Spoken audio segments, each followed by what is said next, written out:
चला आज मी तुमच्या बरोबर एक गोष्ट शेअर करते।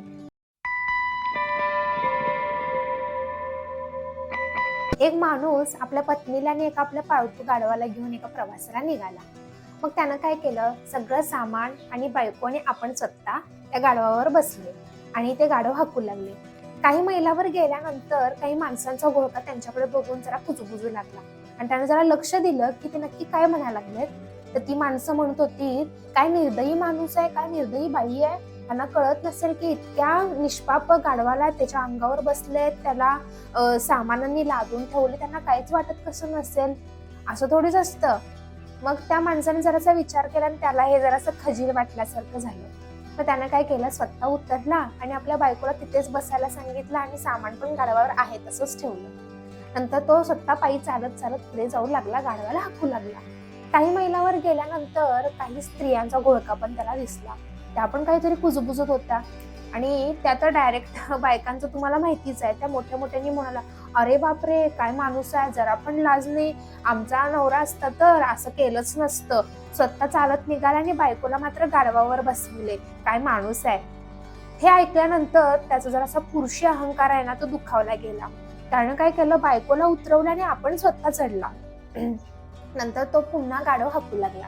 काही मैलावर गेल्यानंतर पुन्हा पुरुषांचा एक घोळका दिसला, तो पण तेच म्हणायला लागला की काय माणूस आहे, जरा सुद्धा कळत नाही, स्त्रियांना असा सन्मान दिला जातोय काय, स्वतःच्या बायकोला चालत न्यायला लागला आणि स्वतः मात्र गाढवावर निवांत बसलाय। त्या पुरुषाचं डोकं अक्षरशः भेंडाळून निघलं, त्याला कळेना की नक्की मी करू काय। मग तो काय केला, त्यांनी काय केलं, आपण स्वतः पण उतरला आणि बायको आणि तो स्वतः दोघे जण चालत जाऊ लागले, गाढवाच्या अंगावर ते ओझं तसंच ठेवलं होतं। काही मैलावर पुढे गेल्यानंतर माणसं म्हणालीत की हा काय नवरा बायको आहे, काय माणूस आहे, देवाने अक्कल दिलेले असते पण अक्कलेचा वापर करायचं मात्र ह्याला समजत नाही बहुतेक, गाढव पाळले कशासाठी, गाढवाला तशीच न्यायला लागलेत आणि स्वतः मात्र चालत निघा लागलेत। हे ऐकल्यानंतर माणसाला मात्र आता खरं समजण्याचं झालं, शेवट झाला त्याच्या बुद्धीचा की मी काय करू। मग त्याने काय केलं, सगळं साहित्य गाढवावरचं उचललं आणि बायकोच्या हातात निम्म दिल्याने स्वतः निम्म घेतला आणि मात्र तो जिथे जायचं होतं त्या गावी तो पोचला। मग या गोष्टीतून मंडळी मला तुम्हाला हेच सांगायचं आहे की आपल्या आयुष्याच्या ह्या प्रवासामध्ये तुम्ही जी जी पायरी चढत जाल त्या प्रत्येक पायरीवर तुम्हाला टीका करणारी माणसं ही भेटणारच आहेत आणि तुम्ही चांगलं काम करा अथवा वाईट काम करा, चांगलं काम केल्यानंतर सुद्धा त्याच्यामध्ये खोट काढणारी माणसं भरपूर असतात, तुम्हाला अनुभवामध्ये येत सुद्धा असेल। मात्र वाईट काम केल्यावर काय हो, सगळेजण वाईट बोलणारच आहे, पण चांगलं काम केल्यानंतर पण माणसं का बरं वाईट बोलत असतील, हा प्रश्न आपल्याला पडतच असेल ना। मी तर काही चुकीचं केलेलं नाहीये, चुकीचं वागलेलो नाहीये, मग ही माणसं मला टीका का करत असतील।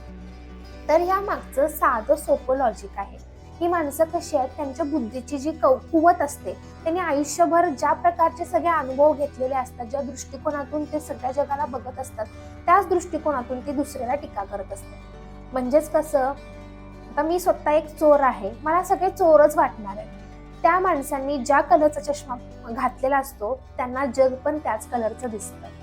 स्वतः आपण दुष्ट असतो तर त्यांना प्रत्येक व्यक्तीची कृती ही दुष्टच वाटत असते, स्वतः स्वार्थी असू तर आपल्याला प्रत्येक माणूस स्वार्थीचा आहे असं वाटत असतं। स्वतः खोटं बोलणाऱ्या माणसांना समोरचा माणूस पण खोटारडा वाटत असतो। पण या उलट जी माणसं मनाने प्रचंड चांगली असतात ना, ती माणसं प्रत्येकाच्या आयुष्यामधून, प्रत्येकाच्या लाईफ स्टोरीमधून काहीतरी चांगलंच घेत असतात, प्रत्येकाच्या कृतीला ते अप्रिशिएट करत असतात। म्हणून मंडळी, तुमच्या लाईफच्या प्रवासामध्ये तुम्ही जे काही डिसिजन्स घ्याल, तुमच्या लाईफमध्ये चांगलं होण्यासाठी जे तुम्हाला काही सल्ले देणारी माणसं असतील त्यांचं मात्र तुम्ही नक्की ऐका। पण तुमच्या लाईफचे मोठे मोठे डिसिजन घेताना, तुमच्या लाईफचा प्रवास करत असताना तुम्हाला टीका करणारी जर माणसं दिसली तर त्यांच्याकडे सरळ सरळ दुर्लक्ष करा, पण त्यांना टाळू नका, कारण निंदकाचं घर असावं शेजारी, ही जी म्हण आहे ना ती खोटी नक्कीच नाहीये। तुमच्या जवळ निंदक असलेच पाहिजे, कारण त्यांच्या जोरावर तुमच्या शरीरातली जी धग असते ना, जी आग असते ती नेहमी ज्वलंत राहते। पण ते काही बोलतात, ते जे टीका करतात ते डोक्यात मात्र जाऊ देऊ नका। तर मंडळी, चॅनलवर नवीन असाल किंवा अजूनही सबस्क्राईब केलं नसेल तर नक्की सबस्क्राईब करा। तुम्हाला व्हिडिओ कसे वाटतात त्याच्या प्रतिक्रिया तुम्ही कमेंट सेक्शनमध्ये नक्की देत जा, लाईक करा आणि शेअर सुद्धा करा। नमस्कार।